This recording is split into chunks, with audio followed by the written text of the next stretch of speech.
ఎప్పుడు దీనికి విజయసారండి ఫౌండేషన్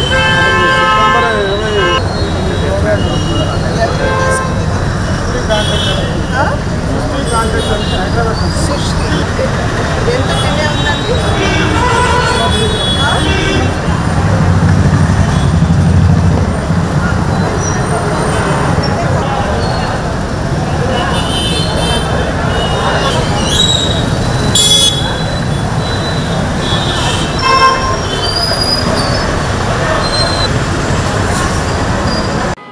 ఆయన గుడ్డు మీద చేసుకొని చెప్పన్నాడు ఆ మాట.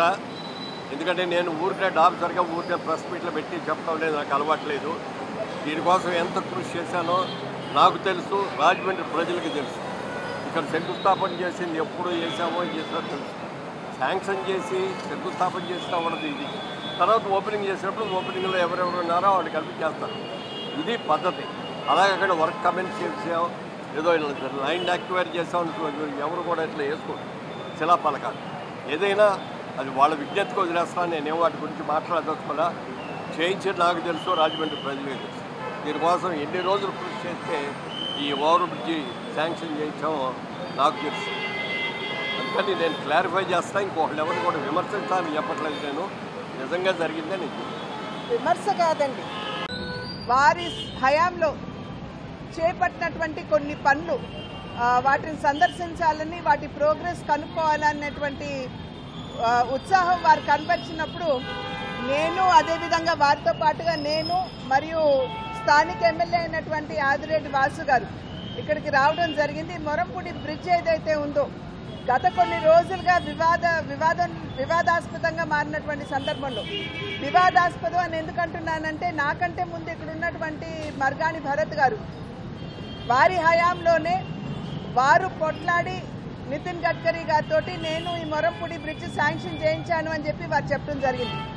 కనుక ఒక్కసారి పాత్రికేయ మిత్రులందరికీ కూడా ఇక్కడ ఏదైతే శిలాఫలకం ఉందో దాన్ని చూపించాలని, ఏదైతే ఇక్కడ అభివృద్ధి పనులు ప్రారంభమయ్యాయో అయ్యి మరి గత హయాంలోనే వారికంటే ముందే ప్రారంభమయ్యాయి అనేటువంటి అంశాన్ని పాత్రికేయుల మాధ్యమంగా ఇక్కడ ఉన్నటువంటి ప్రజలకు కూడా తెలియజేయాలి అనేటువంటి ఆలోచనతోటి ఈ మొరంపూడి బ్రిడ్జ్ని సందర్శించడం జరిగింది.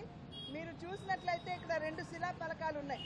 ఒకదాని మీద 2019వ సంవత్సరంలోనే దీనికి శంకుస్థాపన చేశారు అనేటువంటి అంశం మనకు అర్థమవుతుంది. ఆ తర్వాత 2021లో అనుకుంటాను 2వ శిలాఫలకం వేసి కమెన్స్మెంట్ ఆఫ్ వర్క్ అంటే పని ప్రారంభం అని చెప్పి వారు అక్కడ శిలాఫలకం వేయడం జరిగింది. అందరూ కూడా నవ్వుతారు, ఎందుకంటే ఎవరు ఎక్కడ కమెన్స్మెంట్ ఆఫ్ వర్క్ అని చెప్పి ఇంతవరకు శిలాఫలకం వేసినటువంటి దాఖలాలు దేశంలోనే లేవు. రాష్ట్రం వదిలేసేయండి, దేశంలోనే లేదు. అంటే ఎక్కడికెక్కడ రాజకీయ లబ్ధి, ప్రజా శ్రేయస్సు కంటే కూడా రాజకీయ లబ్ధి మీద ఎక్కువ దృష్టి పెట్టినటువంటి విధానం మనకి సుస్పష్టంగా దీని మాధ్యమంగా మనకు అర్థమవుతుంది. పీడీ గారిని కూడా ఇవాళ ఇక్కడికి పిలిచాం, వారితో కూడా మాట్లాడటం జరిగింది. దగ్గర 100 కోట్లతోటి మొరంపూడి బ్రిడ్జ్ ఏదైతే ఉందో ఈ 216A నేషనల్ హైవేలో అంతర్భాగంగా ఈ యొక్క బ్రిడ్జిని కూడా కేంద్ర ప్రభుత్వం చేపట్టడం జరిగింది. దీనికి 100 కోట్లు అవుతుంది. ఈ బ్రిడ్జి యొక్క పనులు ఆగస్టు 15 కల్లా ఈ బ్రిడ్జిని ప్రారంభోత్సవం చేసుకోవచ్చు అని చెప్పి పీడీ గారు చెప్పారు.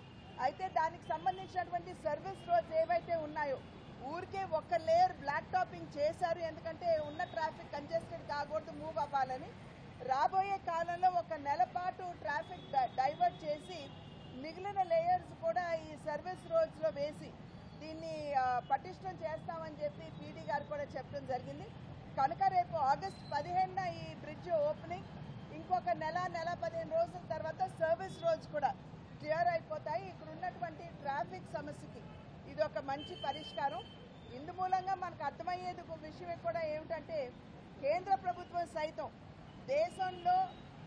దేశాన్ని మనం అభివృద్ధి పథంలో నడిపించాలని పదే నరేంద్ర మోడీ గారు 11వ ఆర్థిక శక్తిగా ఉన్నటువంటి భారత 5వ స్థానానికి తీసుకుని రావడం జరిగింది. అదేవిధంగా రాబోయే కాలంలో మేము 3వ స్థానానికి తీసుకెళ్తామని చెప్పి ప్రధాని గారు చెప్పారు. అయితే 3వ అతి గొప్ప ఆర్థిక శక్తిగా భారతదేశాన్ని మనం మలుచుకోవాలంటే మౌలిక వస్తువులు చాలా చాలా అవసరం. రోడ్లు కావచ్చు, పోర్ట్లు కావచ్చు, ఎయిర్పోర్ట్లు కావచ్చు, రైల్వేస్ కావచ్చు. కనుక అందులో భాగంగా ఎంత బ్రహ్మాండంగా ఈ కన్స్ట్రక్షన్ జరుగుతుందో ప్రజలందరూ కూడా గమనించాలి.